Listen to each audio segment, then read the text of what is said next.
मेरी 35 साल की कुंवारी बहन कई साल बाद घर आई थी। शादी में दिलचस्पी न होने की वजह से पापा से लड़ाई झगड़ा करके जॉब करने दूसरे शहर चली गई थी। तब से वह वहीं पर रह रही थी। उसके आने के बाद से वह हमेशा मेरे आसपास घूमती रहती। एक दिन जब मम्मी पापा घर पर नहीं थे, तब मैंने कपड़े पहनते वक्त मेरी जीन्स की चैन गलत जगह पर अटक गई। तब दीदी मेरी मदद के लिए आई, लेकिन उसके बाद उसका अजीब तरह से मुझे अनचाहे जगहों पर छूना शुरू हो गया था। वह बोली, तुम तो अभी 16 साल के हो, फिर तुम्हारा हिसाब किताब तो बहुत बड़ा, तुम तो बहुत बड़े हो गए हो। ऐसा बड़बड़ाते हुए दीदी ने मेरा देखा। हेलो दोस्तों, स्वागत है आपका हमारे YouTube चैनल पर। प्लीज़ दोस्तों, आपसे विनती है कि मेरी चैनल को सब्सक्राइब कर लीजिएगा। तो चलिए कहानी सुनाते हैं। मेरा नाम राहुल है, मैं 10th क्लास में पढ़ता हूँ। कुछ समय पहले मेरी दीदी रिया कई सालों बाद हमारे घर आई थीं। वो 30 साल की थीं और अभी तक उनकी शादी नहीं हुई थी।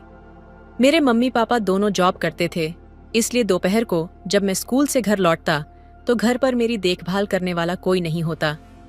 शायद यही वजह थी कि पापा ने दीदी को हमारे साथ रहने के लिए बुला लिया था।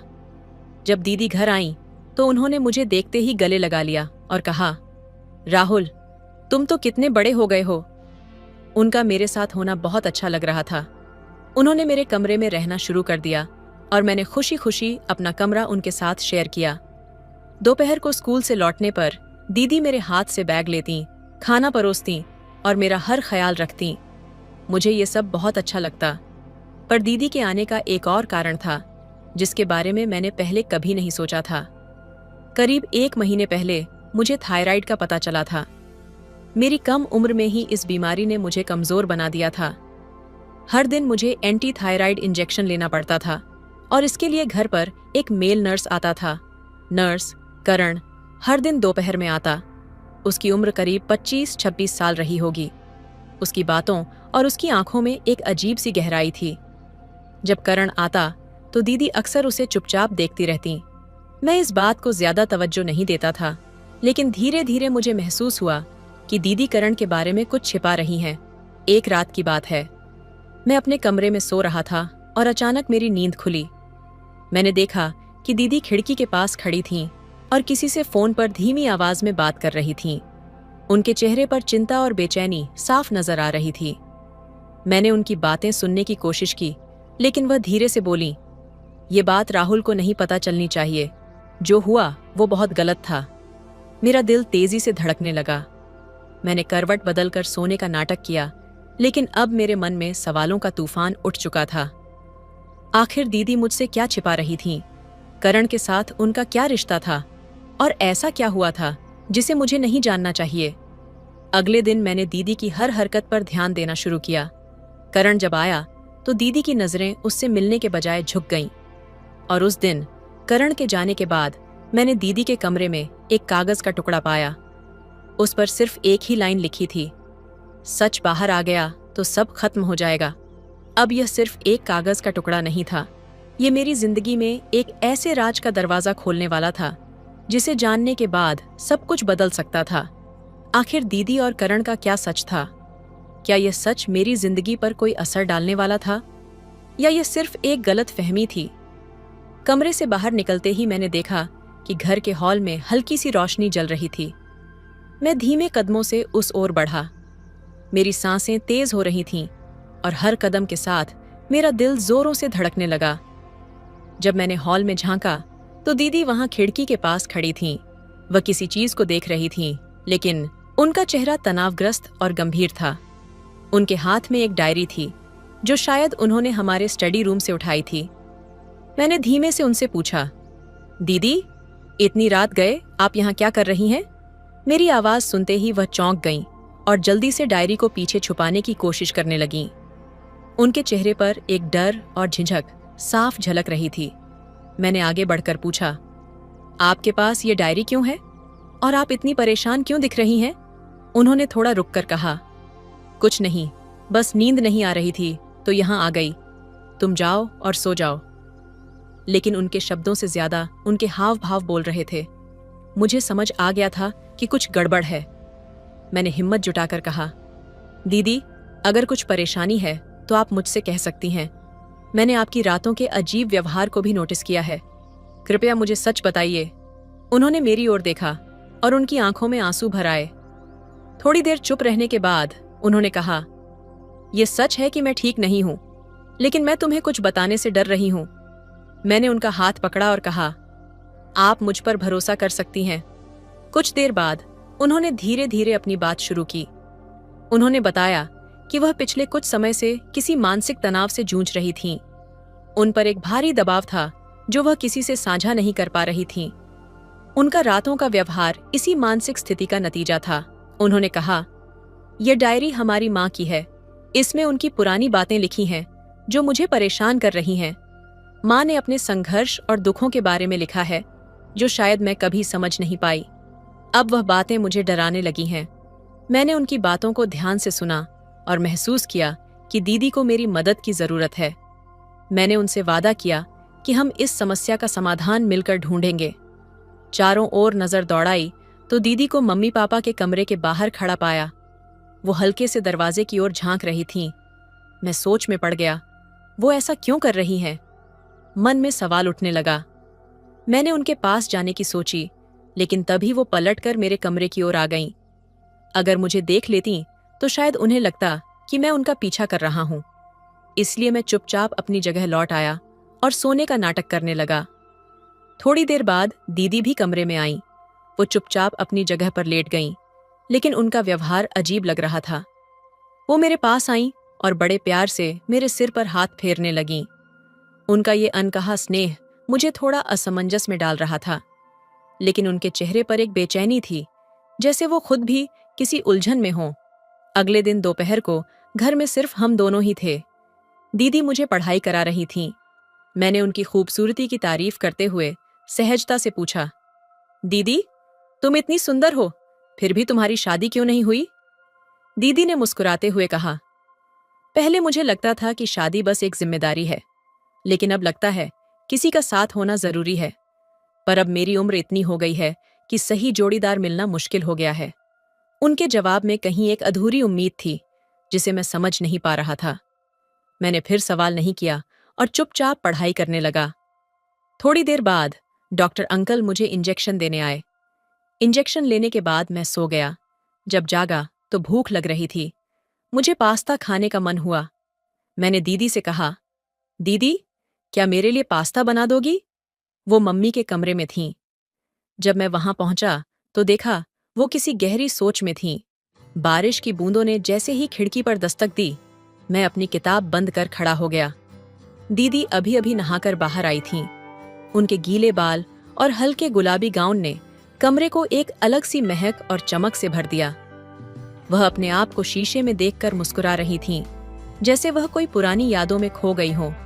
मैं बाहर खड़ा सोच रहा था कि वह इतने ध्यान से क्या देख रही हैं। मेरी भूख अब नियंत्रण से बाहर हो रही थी और मैं कमरे के अंदर चला गया। अरे राहुल, उठ गए? बताओ, कैसी लग रही हूं? दीदी ने हंसते हुए पूछा। मैंने मुस्कुराकर कहा, दीदी, आप तो हमेशा अच्छी लगती हैं, लेकिन मुझे भूख लगी है। क्या आप पास्ता बना सकती हैं? दीदी ने हंसते हुए मेरे गाल पर हल्की सी थपकी दी। तुम्हें तो हमेशा खाना ही चाहिए। अच्छा, तुम बैठो, मैं तुम्हारे लिए पास्ता बनाती हूँ। कुछ ही देर में वह पास्ता लेकर आईं और हम दोनों ने साथ बैठकर खाना खाया। उस रात मैंने महसूस किया कि दीदी के चेहरे पर एक अनकही दुविधा थी, जो शायद उनकी मुस्कान के पीछे छिपी थी। रात को जब मैं पानी पीने के बहाने उठा तो मैंने देखा कि दीदी बालकनी में खड़ी हैं। मैं चुपचाप उनके पास गया और पूछा, क्या बात है दीदी, आप इतनी चुप क्यों हैं? उन्होंने हल्की मुस्कान के साथ कहा, राहुल, क्या तुम्हें लगता है कि मुझे अब शादी कर लेनी चाहिए? ये सवाल अचानक था। मैं कुछ देर सोचता रहा, फिर कहा, दीदी, शादी सिर्फ एक निर्णय नहीं, बल्कि एक भावना है। जब आपको लगे कि आपका साथी आपके जीवन को और बेहतर बना सकता है, तब वही सही समय होगा। दीदी ने मेरी बात ध्यान से सुनी और उनकी आंखों में एक अलग सी चमक थी। वह मुस्कुराई और कहा, तुम बड़े हो गए हो राहुल, शायद अब तुम समझने लगे हो। उस पल में मुझे महसूस हुआ कि रिश्तों का मतलब केवल सामाजिक परंपराएं नहीं, बल्कि आपसी समझ और भावनात्मक जुड़ाव है। उस रात हमने बहुत सारी बातें की, और एक दूसरे को और बेहतर समझा। राहुल के लिए उसका घर हमेशा एक सुरक्षित जगह थी, लेकिन एक दिन उसने एक ऐसी चीज देखी जिसे वह कभी नहीं भूल पाया।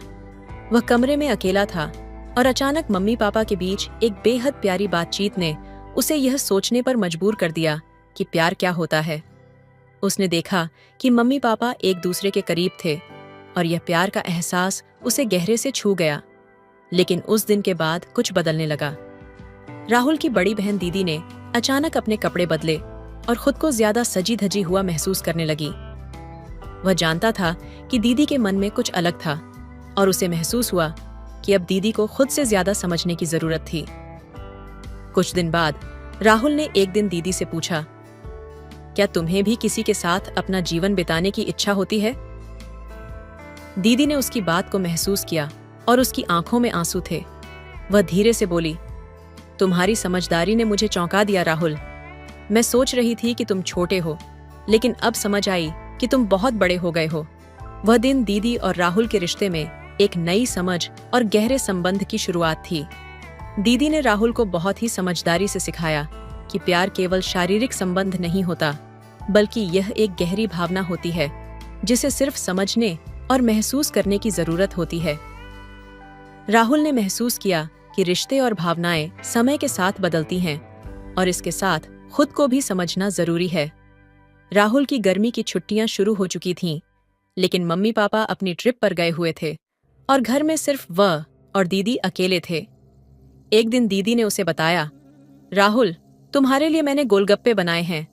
वह उसके साथ बैठकर उसे गोलगप्पे खिला रही थी और राहुल धीरे धीरे समझने लगा कि प्यार की सबसे खूबसूरत बात यह है कि वह बिना शर्त होता है।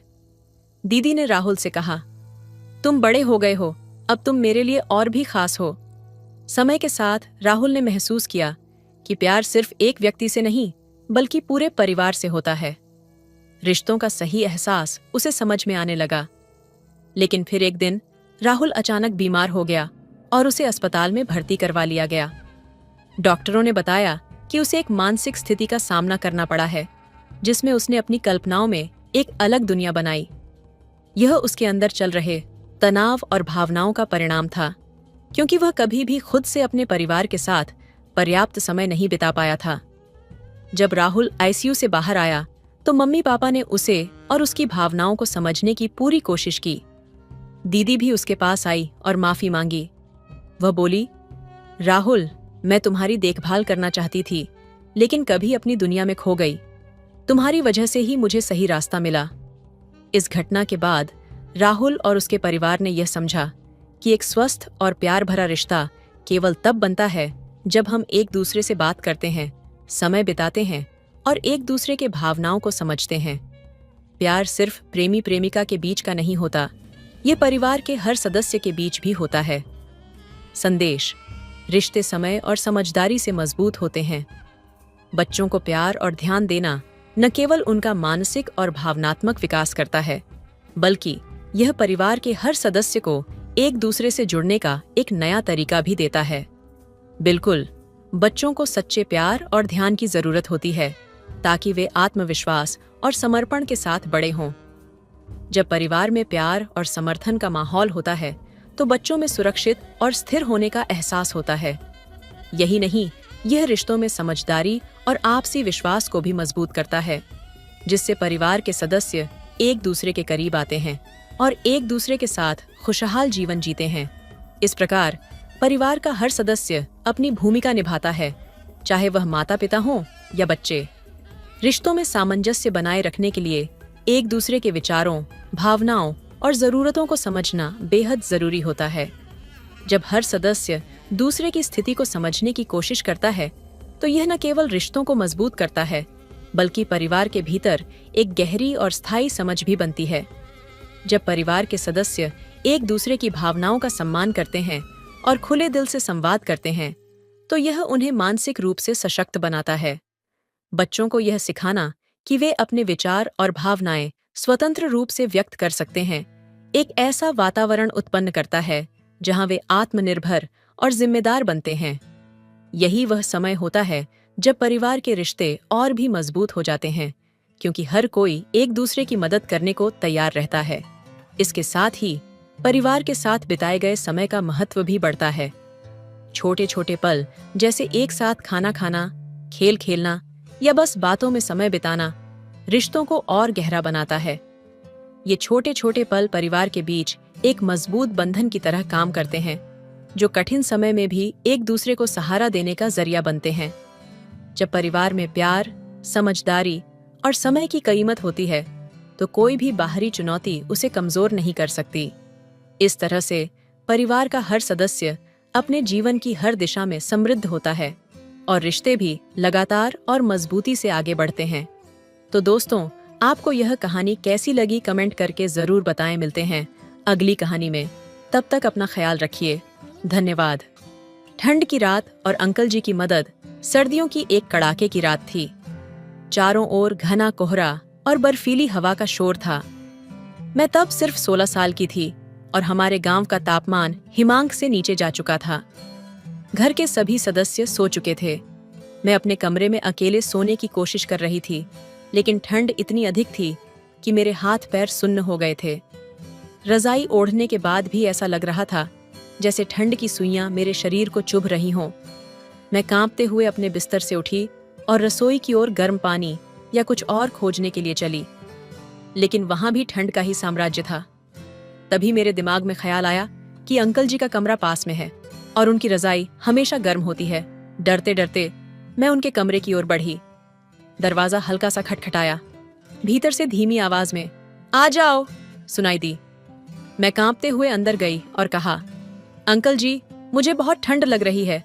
मेरे हाथ पैर सुन्न हो रहे हैं।" अंकल जी ने तुरंत अपनी रजाई का एक हिस्सा उठाया और मुझे उसमें बुला लिया। उनकी रजाई के भीतर का माहौल गर्म और राहत देने वाला था। उन्होंने मुझसे कहा, "डर मत, सब ठीक हो जाएगा, गर्म हो जाओगी।" उन्होंने मेरे हाथ पैर रगड़कर गर्म करने की कोशिश की। धीरे धीरे मुझे ठंड से राहत मिलने लगी। उनकी मदद और देखभाल ने मुझे उस रात एक नई सीख दी। अपने प्रियजनों की मदद करना और सहारा बनना कितनी बड़ी बात होती है।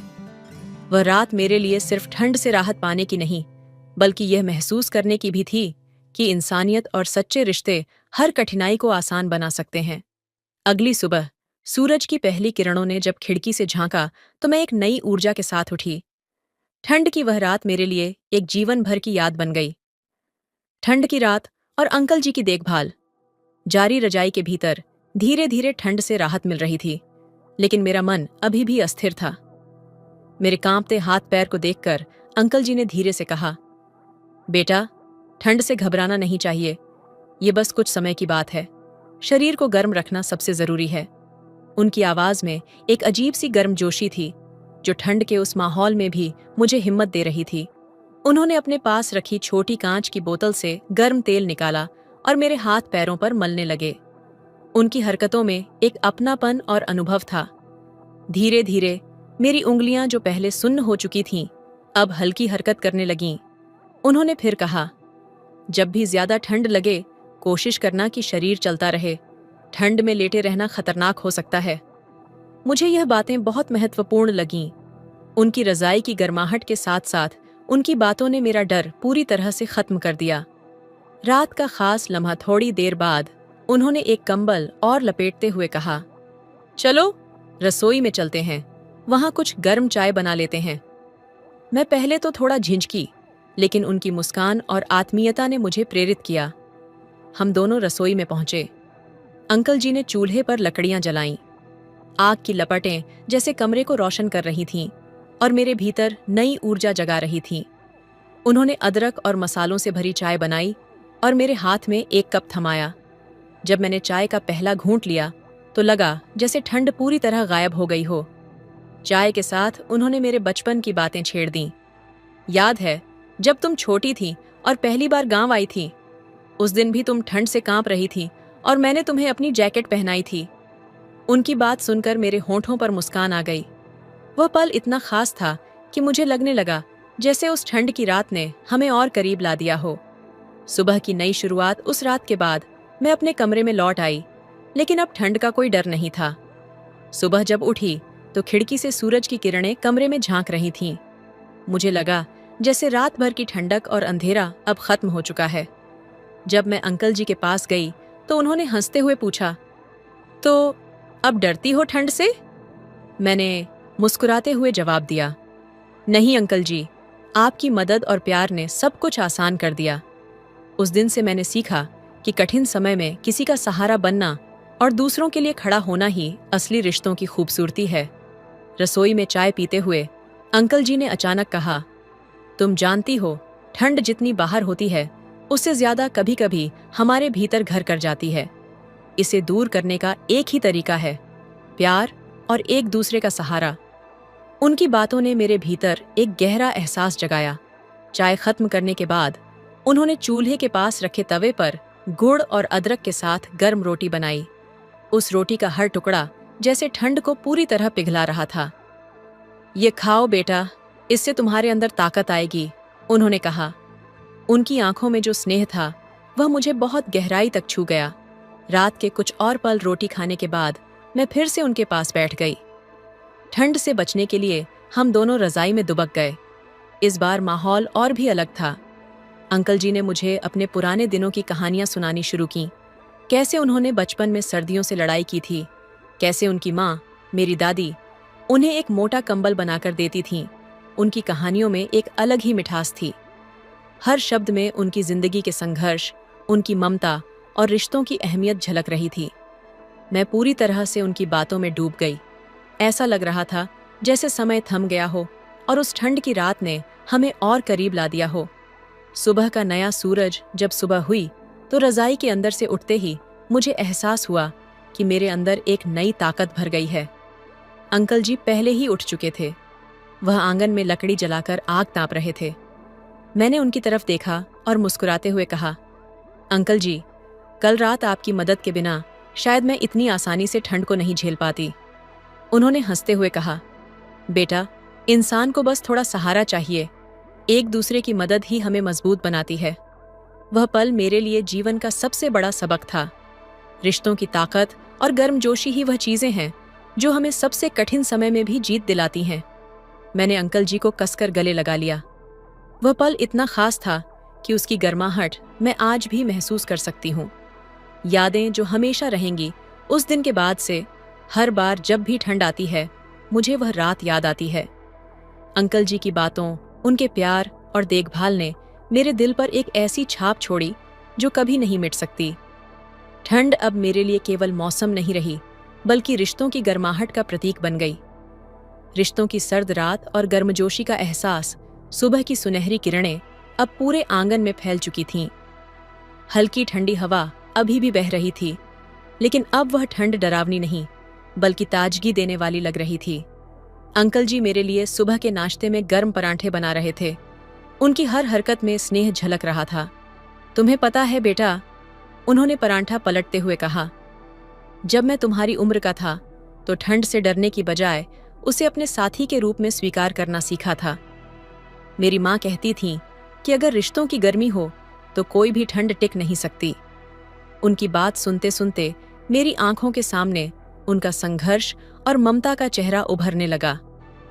उन्होंने अपने जीवन के हर कठिन पल को सहा, लेकिन अपने परिवार के लिए हमेशा एक मजबूत सहारा बने रहे। यादों का आईना नाश्ता करने के बाद मैं उनके पास बैठ गई। मैं देख सकती थी कि उनके चेहरे पर उम्र की लकीरें थीं, लेकिन उनकी आंखों में एक चमक थी, वह चमक जो अनुभव और प्यार से आती है। उन्होंने मुझे अपने बचपन के कुछ और किस्से सुनाए। जब मैं छोटा था, हमारे पास इतना भी नहीं होता था कि सर्दियों में सबके लिए रजाई बना सकें। माँ हमेशा खुद ठंड सहती और हमें रजाई में छुपा देती। उन्होंने हमें सिखाया कि अपने अपनों के लिए त्याग करना ही असली प्यार है। उनकी आवाज़ में एक गहराई थी जो मेरे दिल को छू रही थी। उनकी बातों से मुझे एहसास हुआ कि हर रिश्ते में सच्ची गर्मजोशी होती है, बस हमें उसे महसूस करना आना चाहिए। एक और ख़ास पल शाम को, जब सूरज ढलने लगा और ठंड फिर से बढ़ने लगी, तो अंकल जी ने मुझे आंगन में बुलाया। उन्होंने लकड़ियां जलाकर अलाव तैयार किया। हम दोनों अलाव के पास बैठे और उन्होंने कहा, देखो, यह आग ठंड को हराने का प्रतीक है। जीवन में जब भी ठंडे और कठिन समय आए तो इसी तरह रिश्तों और अपने भीतर की आग को जलाए रखना। यही तुम्हें आगे बढ़ने की ताकत देगा। उनकी यह बात मेरे दिल में कहीं गहराई तक बस गई। मैंने महसूस किया कि रिश्ते भी इसी आग की तरह होते हैं। अगर उन्हें ध्यान और प्यार से जलाए रखा जाए तो वे हमेशा रोशनी और गर्मी देते हैं। रिश्तों की अहमियत का सबक उस रात मैंने सोने से पहले अपनी डायरी निकाली और उसमें लिखा, ठंड की रातें हमें सिखाती हैं कि जीवन में गर्मजोशी कितनी जरूरी है। ये गर्मजोशी केवल आग से नहीं बल्कि अपने अपनों के साथ बिताए गए पलों से मिलती है। अंकल जी की बातों और उनके साथ बिताए गए उस समय ने मुझे रिश्तों की असली ताकत का एहसास कराया। उन्होंने मुझे सिखाया कि चाहे कितनी भी सर्दी या कठिनाई आए, अगर हमारे पास अपने अपनों का प्यार और सहारा है तो हम हर मुश्किल को पार कर सकते हैं। संवेदनशीलता और रिश्तों की बुनियाद अलाव की आग धीरे धीरे बुझने लगी थी, लेकिन उस रात अंकल जी की बातें मेरे मन में गहराई तक जल रही थीं। मैं उनके पास बैठी अलाव की बची हुई गर्माहट महसूस करते हुए और उनसे एक सवाल किया, अंकल जी, क्या हर रिश्ता इतना मजबूत और सच्चा हो सकता है? अंकल जी ने एक पल के लिए मेरी ओर देखा और मुस्कुराए। उनकी आंखों में एक अद्भुत सुकून था। उन्होंने कहा, रिश्ते ऐसे नहीं बनते बेटा, उन्हें मजबूत और सच्चा बनाने में समय और त्याग लगता है। जैसे इस अलाव को जलाने के लिए लकड़ियां, धैर्य और मेहनत चाहिए, वैसे ही रिश्तों को भी समय, समझ और प्यार चाहिए। उनकी यह बात मेरे दिल में एक और गहरी छाप छोड़ गई। उन्होंने मुझे सिखाया कि हर रिश्ता एक यात्रा की तरह होता है, जिसमें हर कदम को संभल कर चलना पड़ता है। एक अनमोल उपहार अगली सुबह जब मैं उठी तो अंकल जी ने मेरे लिए एक गर्म ऊनी शॉल तैयार की थी। ये तुम्हारी दादी की शॉल है, उन्होंने इसे अपने हाथों से बुना था। जब भी ठंड महसूस हो इसे ओढ़ लेना, ये तुम्हें सिर्फ सर्दी से नहीं बल्कि अकेलेपन से भी बचाएगी। उन्होंने कहा। मैंने वह शॉल अपने कंधों पर ओढ़ ली। उसकी नरम गर्माहट ने मुझे न केवल शरीर से बल्कि आत्मा से भी सुरक्षित महसूस कराया। वह शॉल अब मेरे लिए सिर्फ एक कपड़ा नहीं बल्कि दादी और अंकल जी के प्यार और त्याग का प्रतीक बन गई थी। जीवन का नया नजरिया उस दिन के बाद मैं अपने जीवन को एक नई नज़र से देखने लगी। हर रिश्ते में मुझे अंकल जी की बातों की गूंज सुनाई देने लगी। मैंने सीखा कि सिर्फ ठंडा मौसम ही नहीं बल्कि जीवन की ठंडी मुश्किलें भी प्यार, धैर्य और सहारा देकर हराई जा सकती हैं। अंकल जी का वह प्यार और उनकी सीख मेरे जीवन के हर मुश्किल मोड़ पर मेरा साथ देने लगी। जब भी मैं किसी कठिनाई में होती, वह शॉल ओढ़कर उनकी बातें याद करती और खुद को मजबूत महसूस करती। कुछ साल बाद वक्त गुजरता गया। पढ़ाई और काम के सिलसिले में मुझे घर से दूर जाना पड़ा। अंकल जी उम्र दराज हो रहे थे, लेकिन जब भी मैं उनसे मिलने जाती, वह उसी गर्मजोशी और अपनेपन से मुझे गले लगाते। एक दिन जब मैं उनसे मिलने गई तो उन्होंने मुझसे कहा, बेटा, जिंदगी में ठंड हमेशा आती रहेगी, लेकिन अगर तुम अपने भीतर प्यार और समझ का अलाव जलाए रखोगी तो हर ठंड हार जाएगी। उनकी वह आखिरी सीख मेरे लिए अमूल्य थी। वह दिन आज भी मेरी यादों में ताज़ा है, यादें जो कभी खत्म नहीं होंगी। आज जब भी सर्दी की रात आती है और ठंडी हवा मेरी खिड़की से टकराती है, मैं अंकल जी की बातें और उनका दिया हुआ शॉल याद करती हूँ। वह शॉल आज भी मेरे पास है और जब भी उसे ओढ़ती हूँ, ऐसा लगता है जैसे उनकी गर्माहट मेरे साथ है। उनकी देखभाल, उनकी बातें और वह एक रात ने मुझे सिखाया कि जीवन में मुश्किलें हमेशा रहेंगी, लेकिन रिश्तों की गर्मजोशी हमें हर मुश्किल का सामना करने की ताकत देती है। तो दोस्तों, आपको ये कहानी कैसी लगी कमेंट करके ज़रूर बताएं और अगर मन करे तो सब्सक्राइब कर दीजिएगा। सुबह के 9 बजे थे जब मैंने भोपाल से पुणे के लिए अपनी बस पकड़ ली। यात्रा में लगभग 16 घंटे का समय लगता है और मुझे ट्रेनों से सफ़र करना बिल्कुल पसंद नहीं है, इसलिए हमेशा बस से ही यात्रा करती हूँ। जब मैंने भोपाल के बस स्टैंड पर कदम रखा तो वहाँ ज़्यादा भीड़ भाड़ नहीं थी और मुझे खिड़की वाली सीट मिल गई, जिससे मैं आराम से बैठ गई। लेकिन इस यात्रा के दौरान मेरे मन में एक बड़ी चिंता थी, मेरे पति।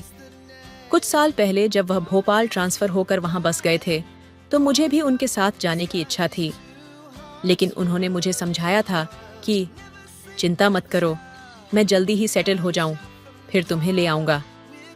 लेकिन वह मुझे कभी वहाँ नहीं ले गए। मैंने कई बार उनसे कहा कि मुझे अकेले नहीं रहना चाहिए, हम दोनों पति पत्नी हैं अलग रहना ठीक नहीं है, लेकिन उनका जवाब हमेशा यही था कि अभी नहीं, बाद में। धीरे धीरे उनका व्यवहार बदलने लगा। पहले वह मुझे हर हफ्ते फोन करते थे, फिर महीने में एक बार, और अब तो महीनों तक वह फोन तक नहीं करते थे। एक दिन एक रिश्तेदार से मुझे जो खबर मिली उसने मुझे चौंका दिया। मेरे पति ने भोपाल में एक दूसरी महिला से शादी कर ली थी। ये सुनकर मैं सदमे में थी और गुस्से से भरी हुई थी। मैंने ठान लिया कि मुझे अब सच्चाई जानने के लिए भोपाल जाना ही होगा। भोपाल पहुंचने के बाद मैंने पूरी चुपके से अपनी जांच शुरू कर दी, पूछताछ की, और जो मैंने सुना था वह सच निकला। मेरा पति वास्तव में एक दूसरी महिला के साथ रह रहा था और उनका एक बच्चा भी हो गया था। ये सब मैंने दूर से ही देखा। उससे मिलने या बात करने की मेरी इच्छा नहीं हुई, क्योंकि मुझे लगा कि उससे मिलकर कुछ नहीं होगा। मैं बहुत निराश हो गई थी। पिछले कुछ वर्षों में मैंने उसके ऊपर कितना भरोसा किया और उसकी यादों में अपना जीवन बिताया था। एक दिन वह मुझे अपने साथ ले जाएगा, इस उम्मीद में मैंने कितने साल बिताए थे। लेकिन उसने मुझे जो धोखा दिया उसे देखकर मेरे दिल पर बड़ा आघात हुआ। मैं अपनी सीट पर अकेली बैठी हुई थी। मेरी सीट 2 लोगों के लिए थी, लेकिन बस में काफी जगह होने के कारण कुछ समय के लिए मेरी सीट खाली रही।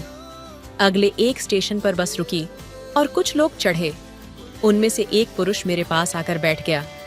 बस में बैठे बैठे काफी समय बीत चुका था और मुझे थकान महसूस होने लगी थी। दोपहर के 3 बज चुके होंगे और मुझे प्यास भी लग रही थी, इसलिए मैंने अपनी बैग से पानी की बोतल निकाली, लेकिन बोतल में पानी तो खत्म हो चुका था। मैं बोतल को वापस रख रही थी, तभी मेरे पास बैठे उस आदमी ने देखा कि मुझे पानी चाहिए, लेकिन मेरी बोतल का पानी खत्म हो गया था। वो बोला, मैडम, आपको पानी चाहिए? मैंने कुछ नहीं कहा, लेकिन उसने अपनी बैग से एक पानी की बोतल निकालकर मेरे हाथ में दे दी। मैंने थोड़े घूंट पानी पिया और वह बोतल उसे वापस कर दी। मैंने उसे धन्यवाद कहा। अब शाम के करीब 7 बजे होंगे। बस में तेजी से मैं सफर कर रही थी और मैंने उससे पूछा, आप कहाँ जा रहे हैं? उसने मुस्कुराते हुए बताया, पुणे जा रहा हूँ। मैंने भी जवाब दिया, मैं भी पुणे जा रही हूँ। यह सुनकर उसे थोड़ा अचरज हुआ और चेहरे पर हल्की सी मुस्कान आ गई। उसने बताया कि वह भोपाल में एक इंजीनियर के तौर पर काम करता है। सर्दियों का मौसम था और जैसे जैसे रात हो रही थी, ठंड का असर बढ़ रहा था। मैंने खिड़की के कांच बंद कर दिए थे, लेकिन कुछ यात्रियों ने खिड़कियां खुली रखी थीं, जिससे ठंडी हवा बस में आ रही थी। मुझे कड़ी ठंड लगने लगी। मैंने स्वेटर तो पहना था, लेकिन शॉल लेना भूल गई थी और इसका मुझे खेद हो रहा था। रात के 10 बज चुके थे और ठंड बढ़ती जा रही थी। बस की लाइटें भी बंद हो चुकी थीं।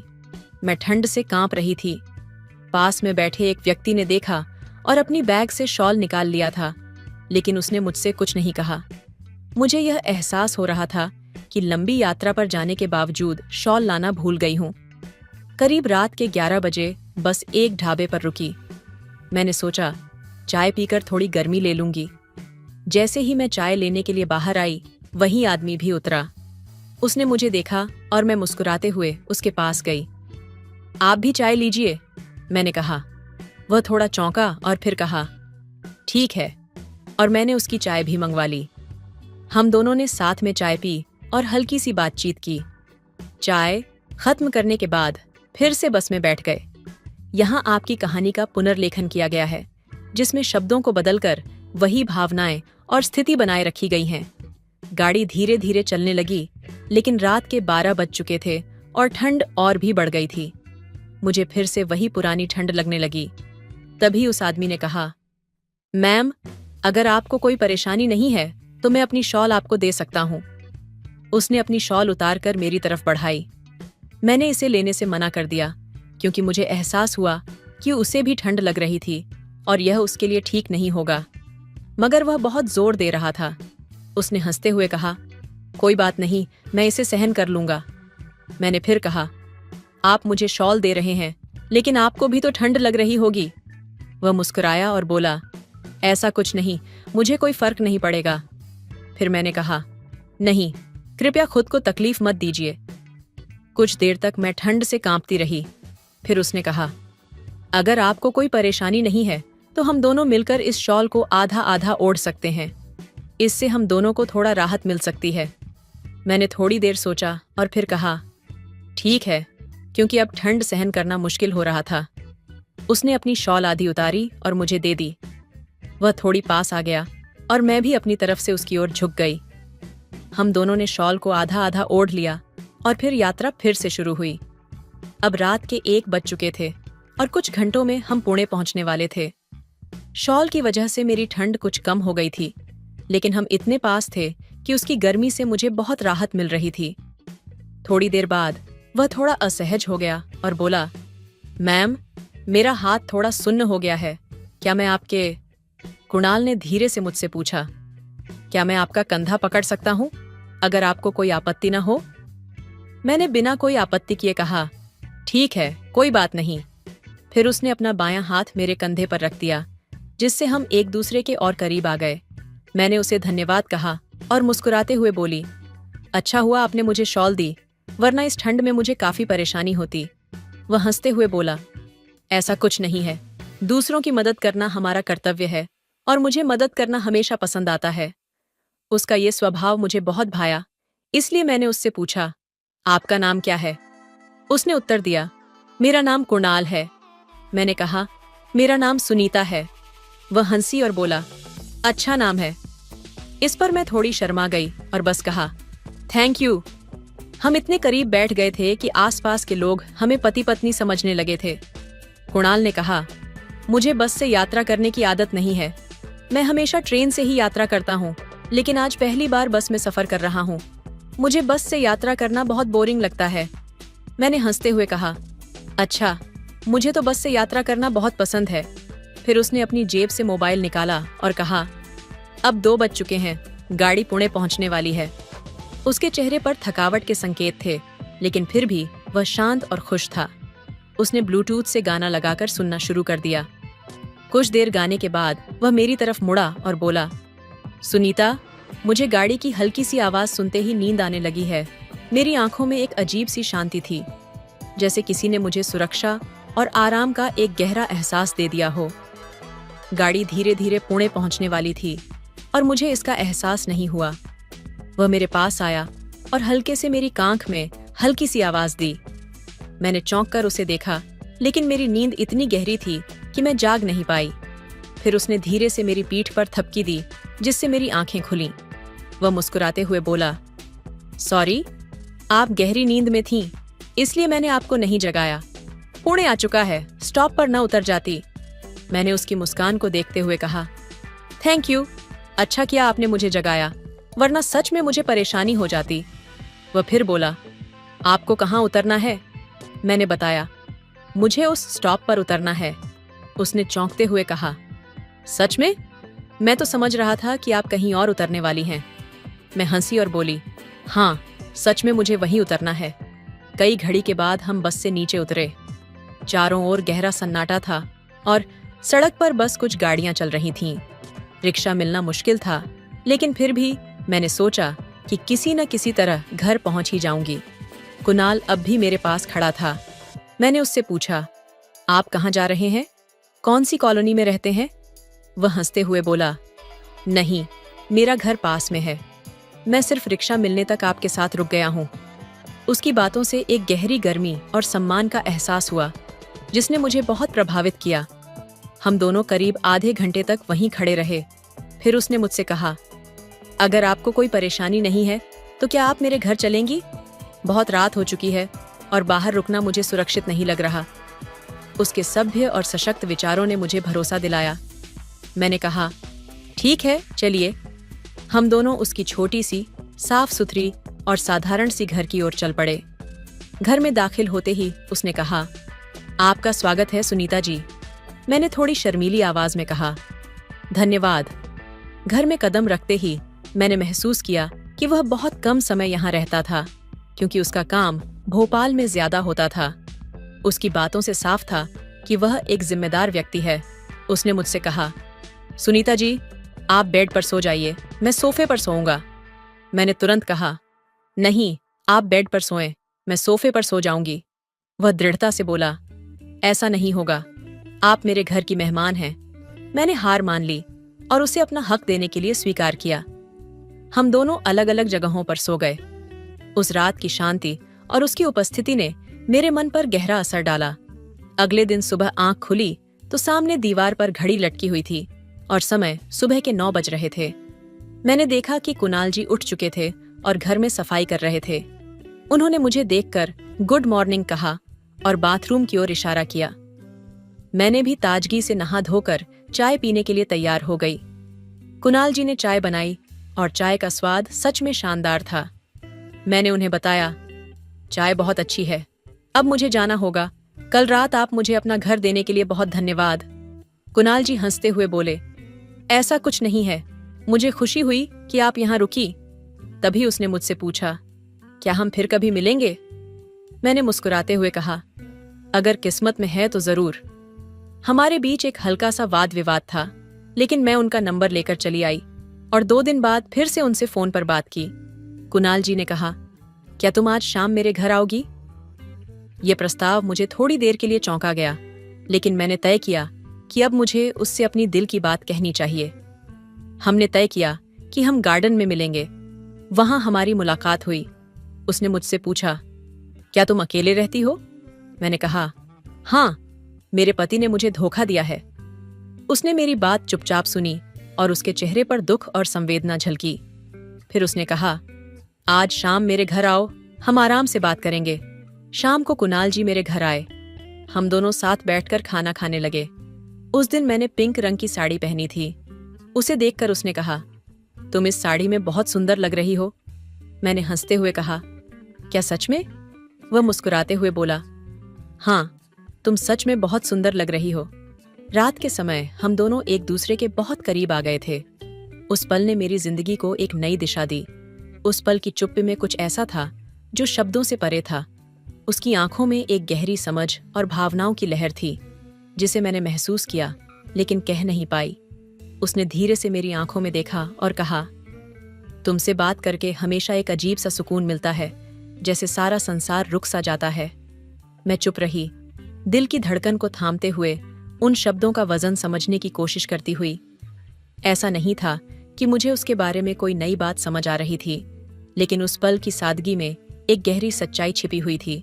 उसने अपने हाथ से मेरा हाथ पकड़ा और बिना कुछ कहे मेरी आंखों में झांकते हुए कुछ ऐसा कहा जो मुझे हमेशा याद रहेगा। कभी कभी हम जो महसूस करते हैं उसे शब्दों में नहीं बांध सकते, लेकिन जब कोई आपकी खामोशी को समझे तो वही सबसे खूबसूरत पल होता है। उसकी बातों में कुछ ऐसा था जो मैंने पहले कभी महसूस नहीं किया था। एक रिश्ते की सीमा को पार करते हुए हम दोनों ने अपने अंदर के डर और संकोच को छोड़ दिया था और एक दूसरे के दिलों में एक अनकहा समझौता बना लिया था। रात धीरे धीरे गहराती गई, लेकिन हम दोनों के बीच जो खामोश समझ बनी थी वह समय के साथ और भी गहरी हो गई। उस रात को मैंने महसूस किया कि कभी कभी बिना शब्दों के भी हम अपने रिश्तों में सबसे ज्यादा सच्चाई और सामंजस्य पा सकते हैं। वह रात कुछ खास थी, जैसे समय थम गया था। हमारे आसपास की दुनिया एक पल के लिए अदृश्य हो गई थी। सब कुछ शांत था, सिवाय उस खामोश समझ के जो हम दोनों के बीच पसर गई थी। कुछ ऐसा था जैसे हमारे दिल एक दूसरे की धड़कन को सुन सकते थे, जैसे हम एक दूसरे की हर सोच, हर भावना बिना कहे ही समझ सकते थे। उसने धीरे से मुझसे पूछा, तुम क्या सोच रही हो? उसकी आवाज में हल्की सी चिंता थी, जैसे वह मेरे भीतर के किसी अनकहे सवाल को जानने की कोशिश कर रहा हो। मैं उसकी आंखों में देखती रही और फिर मन ही मन सोचा कि क्या मैं इस पल को पूरी तरह समझ पा रही हूँ? क्या वह वही महसूस कर रहा है जो मैं महसूस कर रही हूँ? मैंने चुपके से कहा, मैं सोच रही हूँ कि हम कितनी बार खुद को दूसरों से जोड़ते हैं, बिना ये समझे कि ये कनेक्शन कितना गहरा हो सकता है। कभी कभी हम तो बस खुद को ही नहीं समझ पाते, लेकिन कोई ऐसा हो जो हमें सही मायने में देखे, समझे और बिना शर्त के अपनाए, तो ये एहसास किसी और दुनिया जैसा लगता है। उसने मेरा हाथ थोड़ा कसकर पकड़ा और उसकी आंखों में एक नई चमक थी। तुम्हारी बातों में एक सच्चाई है, उसने कहा। कभी कभी हमें खुद को खोने की जरूरत होती है ताकि हम किसी और को पूरी तरह से पा सकें। हमारी बातचीत का सिलसिला अब एक नई दिशा में मोड़ ले चुका था। यह अब सिर्फ छोटे छोटे शब्दों या सामान्य बातों का आदान प्रदान नहीं था। यह एक गहरी समझ और आत्मीयता का रिश्ता बन चुका था। हम दोनों जानते थे कि हम एक दूसरे के लिए एक अहम जगह बना चुके हैं, लेकिन क्या वह सिर्फ एक पल था या कुछ और ज्यादा था? यह सवाल हमारे बीच अनकहा ही रह गया। वह रात किसी भोर की तरह थी जो धीरे धीरे जागने की प्रक्रिया में थी, लेकिन हमें यह नहीं पता था कि यह जागरण एक नई शुरुआत है या सिर्फ एक ख्वाब जो कुछ समय बाद टूट जाएगा। तभी उसने उठकर खिड़की की ओर देखा, जहां चांद की हल्की रोशनी सब कुछ शांति से निहार रही थी। उसने कहा, तुम्हें लगता है हम अपने रास्ते खुद चुनते हैं या ये रास्ते हमें चुनते हैं? मैंने गहरी सांस ली और जवाब दिया, शायद दोनों, क्योंकि जिंदगी कभी एक तरफा नहीं होती। हम जो महसूस करते हैं वही रास्ते हमें मिलते हैं, और कुछ रास्ते ऐसे होते हैं जो हमें खुद से कहीं ज्यादा दिखाते हैं। वह पल हमारे बीच एक दूसरे की समझ और विश्वास को और गहरा कर गया था, और उसी क्षण मुझे यह एहसास हुआ कि कभी कभी सही व्यक्ति के साथ सही वक्त पर एक सामान्य सी मुलाकात भी एक अनमोल मोड़ बन जाती है, जो जीवन को अनंत संभावनाओं के दरवाजे खोल देती है। तो दोस्तों, आपको एक कहानी कैसी लगी कमेंट करके जरूर बताइए। हेलो दोस्तों, स्वागत है आपका हमारे YouTube चैनल पर। आज की कहानी बहुत ही अच्छी है। प्लीज दोस्तों, कहानी को लास्ट तक सुनिएगा। यदि मेरे चैनल पर पहली बार आए होंगे तो मेरे चैनल को सब्सक्राइब कर लीजिएगा। तो चलिए कहानी सुनाते हैं। आपको रात का समय था। चांदनी धुंध से ढकी हुई थी और शहर की गलियां लगभग सुनसान थीं।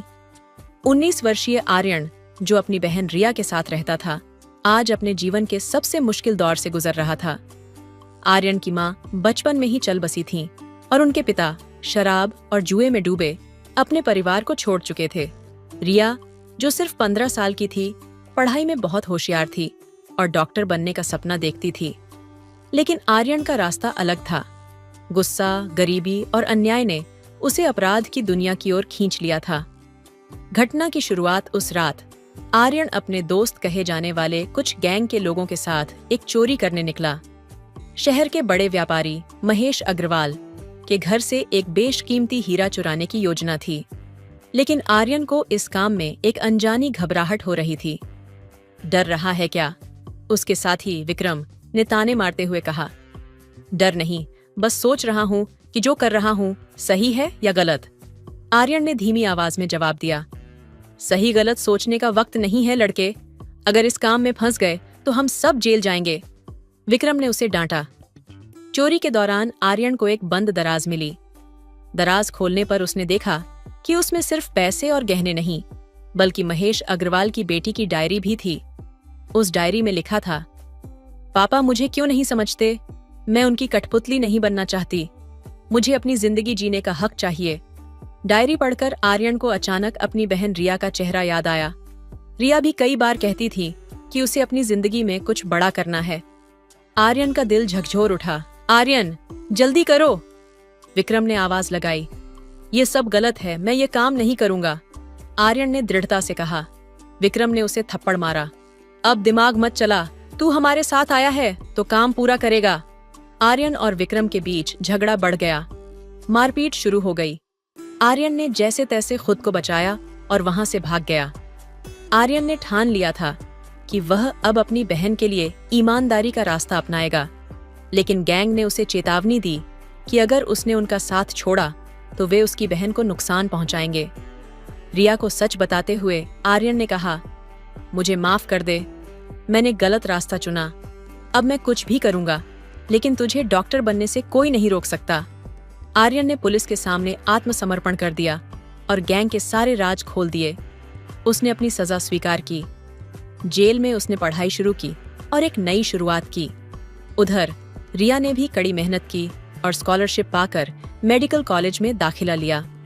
जेल से बाहर आने के बाद आर्यन ने एक सामाजिक संगठन शुरू किया जो गरीब बच्चों को अपराध की दुनिया से बचाकर उन्हें सही रास्ता दिखाने का काम करता है। हमारे अतीत की गलतियां हमारे भविष्य को तय नहीं करती। सही समय पर लिए गए फैसले ही हमें सही दिशा में ले जाते हैं, आर्यन ने एक भाषण में कहा। यह कहानी सिखाती है कि चाहे हालात कितने भी बुरे हों, सही रास्ता चुनने और मेहनत करने से हर बाधा पार की जा सकती है। जीवन में प्रेरणा किसी भी मोड़ पर मिल सकती है, बस सही चुनाव की जरूरत होती है। आर्यन ने जेल में दिन बिताते हुए सिर्फ अपने अतीत के बारे में नहीं सोचा, बल्कि अपनी गलतियों से सबक लेते हुए खुद को बेहतर इंसान बनाने की ठानी। जेल की लाइब्रेरी में किताबें पढ़ना और कैदियों के साथ उनके जीवन की कहानियां सुनना उसकी दिनचर्या बन गया। एक दिन जेल के एक बुजुर्ग कैदी रघु चाचा ने उससे कहा, बेटा, जिन गलियों में तुमने अपनी जिंदगी खराब की, वहीं किसी का जीवन संवारने का साहस दिखाओ। तुम हारने वालों में से नहीं लगते। इन शब्दों ने आर्यन के अंदर एक नई रोशनी जलाई। उसने ठान लिया कि जेल से बाहर निकलने के बाद वह अपने जैसे युवाओं की मदद करेगा, जो गरीबी और लाचारी में गलत रास्ता चुन लेते हैं। दूसरी ओर रिया को भी अपने जीवन में बड़ी चुनौतियों का सामना करना पड़ा। अपने भाई की गिरफ्तारी के बाद समाज ने उसे तरह तरह की बातें सुनाई। कई लोगों ने कहा, एक अपराधी की बहन डॉक्टर बनने का सपना देख रही है, इसे अपने पैर जमीन पर रखना चाहिए। लेकिन रिया ने इन तानों को अनसुना कर दिया। वह दिन रात मेहनत करती रही। स्कूल के बाद वह ट्यूशन पढ़ाती और बचे हुए समय में खुद की पढ़ाई करती। एक दिन जब रिया की फीस भरने के लिए पैसे नहीं थे, तो उसने महेश अग्रवाल के घर जाकर मदद मांगी। महेश, जो पहले आर्यन के अपराध से बेहद नाराज थे, ने रिया के आत्मविश्वास और साहस को देखकर उसकी मदद करने का फैसला किया। तुम्हारे भाई ने गलती की, लेकिन तुम्हारी मेहनत ईमानदार है। मैं तुम्हारे सपने पूरे करने में मदद करूंगा, महेश ने कहा। जब आर्यन जेल से बाहर आया तो उसे लगा कि उसने अपनी गलतियों का प्रायश्चित कर लिया है, लेकिन विक्रम और उसकी गैंग अब भी उसके पीछे थी। विक्रम ने उससे संपर्क किया और धमकी दी, तूने हमें पुलिस के सामने धोखा दिया, अब तुझे और तेरी बहन को इसका खामियाजा भुगतना होगा। आर्यन को समझ में आ गया था कि जब तक वह विक्रम जैसे लोगों का सामना नहीं करेगा, तब तक उसका और रिया का जीवन सुरक्षित नहीं होगा। आर्यन ने गैंग का सामना करने के लिए महेश अग्रवाल और पुलिस की मदद ली। एक सुनियोजित योजना के तहत उसने विक्रम और उसके गुर्गों को उनके ठिकाने पर बुलाया। आर्यन ने विक्रम से कहा, तुमने मुझे हमेशा डराया, लेकिन अब मैं डरने वाला नहीं। तुम जैसे लोगों को रोकना मेरी जिम्मेदारी है। जैसे ही बात बढ़ी, दोनों के बीच एक भीषण लड़ाई छिड़ गई। विक्रम ने आर्यन पर हमला किया, लेकिन इस बार आर्यन तैयार था। उसने न केवल अपनी रक्षा की, बल्कि पुलिस को समय पर सूचना देकर पूरी गैंग को पकड़वाने में मदद की। विक्रम की गिरफ्तारी के बाद आर्यन ने अपने वादे को निभाते हुए गरीब बच्चों और युवाओं के लिए एक गैर सरकारी संगठन शुरू किया, जिसका नाम उसने नई सुबह रखा। वह अपने अनुभवों से उन्हें सिखाता कि कैसे मुश्किल हालात में भी सही रास्ता चुनना जरूरी है। रिया ने अपनी मेडिकल की पढ़ाई पूरी कर ली और एक सम्मानित डॉक्टर बन गई। उसने गरीबों के लिए एक क्लिनिक खोला, जहां कम पैसे में इलाज की सुविधा दी जाती थी। एक दिन आर्यन और रिया ने अपने संगठन की पहली सालगिरह पर एक कार्यक्रम आयोजित किया। आर्यन ने मंच पर खड़े होकर कहा, हम सब गलतियां करते हैं, लेकिन असली साहस अपनी गलती को सुधारने में है। मुझे उम्मीद है कि यह संगठन उन सभी के लिए एक प्रेरणा बनेगा जो अंधकार में हैं और उजाले की तलाश कर रहे हैं। उस दिन पूरे शहर ने आर्यन को अपराध की दुनिया से निकलकर समाज के लिए एक प्रेरणादायक व्यक्तित्व बनते हुए देखा। आर्यन की कहानी वहीं से शुरू हुई, जहां अधिकांश लोग अपनी हार मान लेते हैं। एक समय था जब वह अपराध की दुनिया में गहराई तक ढंसा हुआ था। दोस्तों के साथ गलत संगत और आसान पैसे की लालच ने उसे इस राह पर ला दिया था। लेकिन एक घटना ने उसकी पूरी जिंदगी बदल दी। एक दिन जब आर्यन ने देखा कि उसकी गतिविधियों से एक मासूम परिवार का जीवन बर्बाद हो गया है, तो उसका दिल टूट गया। उस मासूम बच्चे की आंखों में आंसू और उसकी मां की निराशा ने आर्यन को झकझोर दिया। वह समझ गया कि जो राह उसने चुनी थी, वह न केवल दूसरों के लिए बल्कि उसके अपने लिए भी विनाशकारी थी। उस रात आर्यन ने फैसला किया कि वह अपनी जिंदगी को बदल देगा। अगले दिन उसने खुद को पुलिस के हवाले कर दिया और अपने किए की सजा भुगतने के लिए तैयार हो गया। जेल में रहते हुए उसने अपनी पढ़ाई पूरी की और अपने भीतर की रचनात्मकता को खोजा। उसने स्केचिंग और लेखन का सहारा लिया, जो उसके भीतर छुपी सकारात्मकता को बाहर लाने में मददगार साबित हुआ। सजा पूरी होने के बाद आर्यन ने एक संगठन की शुरुआत की, जिसका उद्देश्य उन युवाओं को सही राह दिखाना था जो अपराध की दुनिया में फंस चुके थे। वह उनके साथ समय बिताता, उन्हें अपनी कहानियां सुनाता और उन्हें प्रेरित करता कि हर कोई अपनी जिंदगी को बदल सकता है। धीरे धीरे उसका संगठन सफल होने लगा। न केवल युवाओं को नई दिशा मिली, बल्कि समाज ने भी आर्यन को एक नए दृष्टिकोण से देखना शुरू कर दिया। वह अब उम्मीद की किरण के नाम से जाना जाने लगा। उसकी कहानी हर उस व्यक्ति के लिए प्रेरणा बन गई जो अंधकार में फंसा हुआ था। आज आर्यन का संगठन हजारों युवाओं की जिंदगी बदल चुका है। आर्यन की यह कहानी सिखाती है कि गलतियां इंसान से होती हैं, लेकिन अपनी गलतियों को सुधार कर, दूसरों की मदद कर और बेहतर इंसान बनकर कोई भी अपनी जिंदगी में उजाला ला सकता है। आर्यन की इस सफलता ने न केवल उसे एक नई पहचान दी, बल्कि समाज में एक नई ऊर्जा और उम्मीद का संचार किया। उसका संगठन नव प्रभात अब शिक्षा, रोजगार और मानसिक स्वास्थ्य जैसे मुद्दों पर काम कर रहा है। एक दिन जब आर्यन अपने पुराने मोहल्ले से गुजरा तो उसने देखा कि बच्चे उसी तरह की परिस्थितियों से जूझ रहे हैं जिनसे वह कभी गुजरा था। उसने तुरंत निर्णय लिया कि वह इन बच्चों के लिए एक सामुदायिक केंद्र खोलेगा, जहां शिक्षा, खेल और करियर गाइडेंस की सुविधा उपलब्ध होगी। कुछ महीनों की मेहनत के बाद सामुदायिक केंद्र प्रेरणा केंद्र का उद्घाटन हुआ। वह दिन आर्यन के लिए बेहद खास था। उसने बच्चों से कहा, मैं चाहता हूं कि तुम सब अपने सपनों को बड़ा करो। मैं यहाँ तुम्हारे हर कदम पर साथ खड़ा हूँ। आर्यन की इस पहल ने बच्चों के जीवन में रंग भर दिए। धीरे धीरे उसके संगठन का काम अन्य शहरों तक भी फैलने लगा। हर बार जब कोई युवा अपनी सफलता की कहानी सुनाता, तो आर्यन की आंखों में वही चमक होती जो उसे उसकी कठिनाइयों के दिनों से आगे बढ़ने की ताकत देती थी।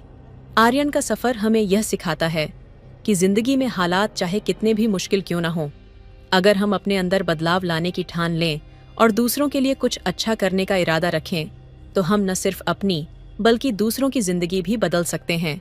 समय के साथ आर्यन की प्रेरणा से न सिर्फ उसके संगठन का दायरा बढ़ा, बल्कि उसने अपनी निजी जिंदगी में भी महत्वपूर्ण बदलाव किए। वह अब समाज के हर वर्ग से जुड़ने लगा था। गरीब, कमजोर और हाशिए पर पड़े हुए लोगों के लिए उसकी मदद हमेशा तत्पर रहती थी। एक दिन जब आर्यन अपने संगठन के एक कार्यक्रम में बोल रहा था, उसने देखा कि एक युवा लड़का मंच पर आते हुए काफी घबराया हुआ था।